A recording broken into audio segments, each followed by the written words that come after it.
जय हिंद साथियों। एक बार मैं बच्चों को पढ़ा रहा था कि एक बच्चा ने मुझसे प्रश्न किया, सर इस संसार में सबसे बड़ा मोटिवेशनल सीख क्या है। मैंने कहा अगर इस संसार के सबसे बड़ा मोटिवेशनल सीख की बात करें तो हमारे माता पिता है। जहाँ माँ स्नेह प्रेम और ममता की मूर्त होती है, वो अपने बच्चों को प्रेम करना सिखाती है, वहीं पिता में वास्तविक दुनिया से परिचय कराते हैं। वह इस संसार में पड़ने वाले ठेसों से हमें अवगत कराते हैं कि हम अपने पैर पर कैसे खड़ा हो सके। अगर इस संसार में साथियों देखा जाए तो पिता से भी ज्यादा दर्जा प्राप्त हमारे माँ को है। ईश्वर भी हमारे माँ से ही जाने जाते हैं। माँ अपने बच्चों को सींचती है खून पसीने से और 9 महीने तक अपने गर्भ में उसे पालन पोषण करती है। क्या ये सच नहीं है साथियों? जैसे ही हम धरती पे आते हैं तो क्या क्या कर करके बच्चा रोता है। क्या ये सच नहीं है? वास्तव में अगर ममता भरी निगाहों से ये देखा जाए तो बच्चा माँ माँ कह करके पुकारता है। उसे लगता है कि ये संसार जो है उसे उसकी माँ से जुदा न कर दे।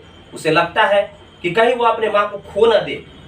साथियों, जैसे ही वो बच्चा अपने माँ के समीप उसके सीने से सट जाता है तो उसे शांति महसूस होती है और अपने आप को सुरक्षित पाता है।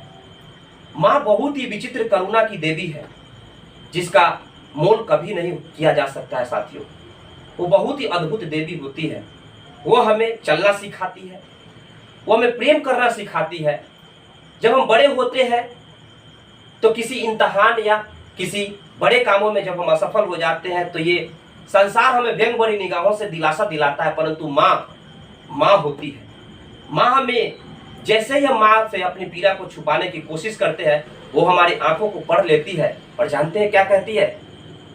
बेटा तुम भूखे होगे, खाना खा लो, एक दिन तुम्हें सफलता जरूर मिलेगी। माँ तो वो होती है साथियों कि वह अपनी उम्र भी चाहती है कि उसे बच्चों की उम्र में लग जाए। वो चाहती है कि मेरी उम्र, हे ईश्वर, मेरे बच्चों को लग जाए। वो खुद दुखी रहती है परंतु आपको हमें हमेशा खुश देखना चाहती है। तो क्या हमारा ये फर्ज नहीं है साथियों कि हम अपने माँ के एक छोटी सी सपना को पूरा कर सके?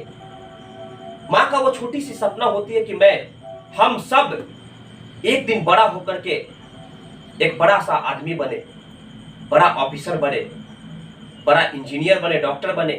क्या ये माँ का छोटा सा सपना नहीं होते? तो क्या हमारा ये फर्ज नहीं है साथियों कि हम अपने माँ के उस सपना को पूरा करने के लिए अपने आप को मेहनत में न्यौछावर कर दे?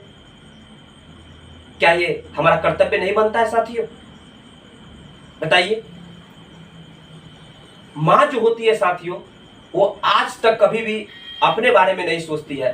पिता जो जीवन भर अपने एक ही पैर पर, अपने एक ही चप्पल के सहारे अपने चप्पल को खिया देता है, फिर भी वो सोचता है कि एक दिन बड़ा बेटा होकर के वो सूट बूट पहनेगा। तो क्या हमारा ये फर्ज नहीं है कि उसके अपने पिता को हम एक चप्पल खरीद करके ला के दें? तो होगा कैसे? तो साथियों प्रण लीजिए कि हम अपने अंदर की ऊर्जा को कभी दबने नहीं देंगे, अपने जुनून को कभी समाप्त होने नहीं देंगे, और हम चाहे किसी भी क्षेत्र में क्यों ना हो, जी जान से अपने आप को उस क्षेत्र में झोंक देंगे और अपने सफलता को प्राप्त करके अपने माता पिता के चेहरे पे एक छोटी सी मुस्कान जरूर लाएंगे। ये संकल्प लीजिए साथियों।